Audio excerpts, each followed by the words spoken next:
Você citou a questão educacional. A educação é um tema que no Brasil ela é quase consensual, embora não tenha efetividade prática.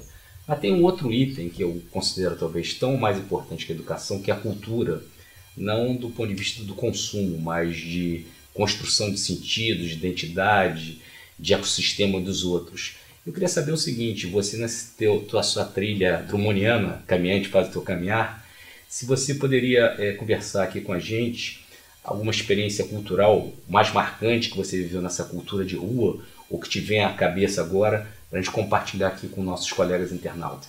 Olha, o mais marcante mesmo foi a mendicância. É uma realidade que eu não conhecia e a mais de chão da sociedade. Quando eu me tornei mendigo, comecei a fazer parte de uma coletividade que eu não sabia que era tão unida. Eu não sabia como as relações eram. E eu comecei a ver uma relação humana como eu nunca tinha visto. Uma solidariedade profunda como eu nunca tinha visto. Ali o cara abre mão de comer para dar para você porque você está precisando. Ele não te dá o que sobra, ele divide o que tem com você. É uma solidariedade visceral, espontânea. Só que é uma gente desinstruída, frequentemente desdentada, maltratada, sofrida, perseguida, convencida de que não vale nada, convencida de inferioridade que é falsa. Ali eu comecei a tomar minha posição política. Falei, porra, essa é a melhor galera que eu já conheci, velho. E a sociedade despreza, persegue, avilta essas pessoas. Então eu comecei a falar, não, essa gente, cara, é a minha gente. Tinha o direito de ter acesso a todo o conhecimento que eu tive. Tem direitos constitucionais completamente desrespeitados. Comecei a ver a organização social como uma entidade criminosa. Eu vejo o Estado como uma organização criminosa que joga em favor de um punhado de parasitas sociais e sacaneia a população por inteiro. Por isso que não pode ter investimento na população. Não pode ter, chamam educação de custo. Educação não é custo, é investimento. Mas não pode investir. Por quê? Porque vai ficar difícil controlar o povo. Nós temos uma sociedade monitorada, controlada, condicionada, mediocrizada. O sistema social impede o desenvolvimento da sociedade. Quando eu percebi a profundidade da solidariedade que tem nesse meio, eu comecei a ver que seria muito melhor se a sociedade fosse comandada por essas pessoas, que são pessoas muito mais humanas.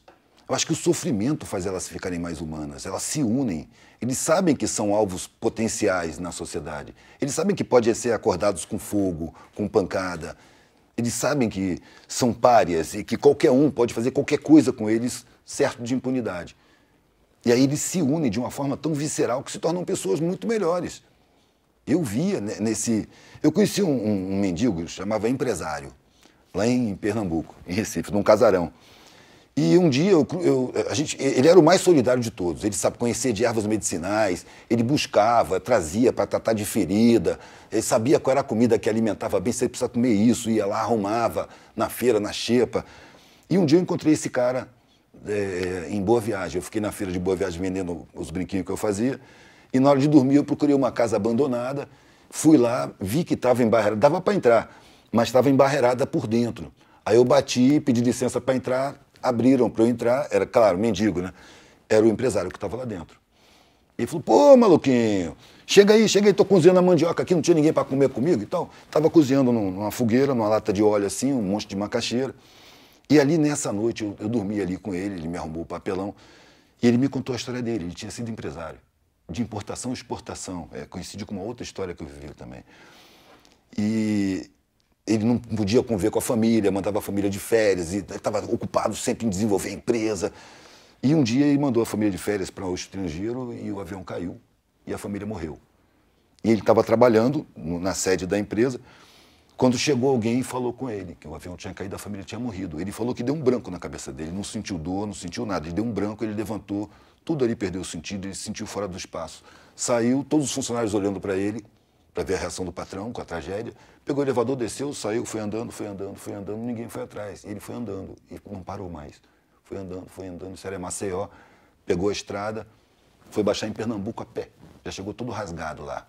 Não sei quanto tempo ele levou, ele também não sabe dizer. Ele chegou em Pernambuco em petição de miséria, assim, magro, sujo, e os mendigos perceberam que ele estava alterado. E deram um abrigo a ele, deram comida para ele. E aí ele falou assim, o que me trouxe de volta para a realidade foi o amor. o amor dessas pessoas.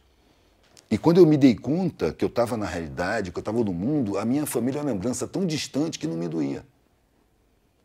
E uma frase que ele falou que marcou muito: cara, se eu soubesse como é bom ser mendigo, eu nunca tinha sido empresário, aquilo lá é um inferno.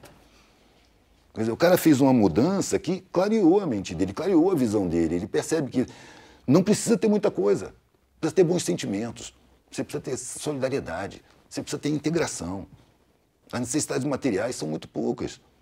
Mas existe um exército de publicitários e marqueteiros convencendo a gente que não. Que você só pode ser feliz tendo sobras. E eu acho que num mundo onde tem tanta carência, você ter sobra é vergonhoso, humanamente falando. É o que eu sinto. Não me dou o direito de julgar quem tem sobrando, não. Mas eu me constranjo com a ideia. Eu me constrangia quando eu morava com meus pais.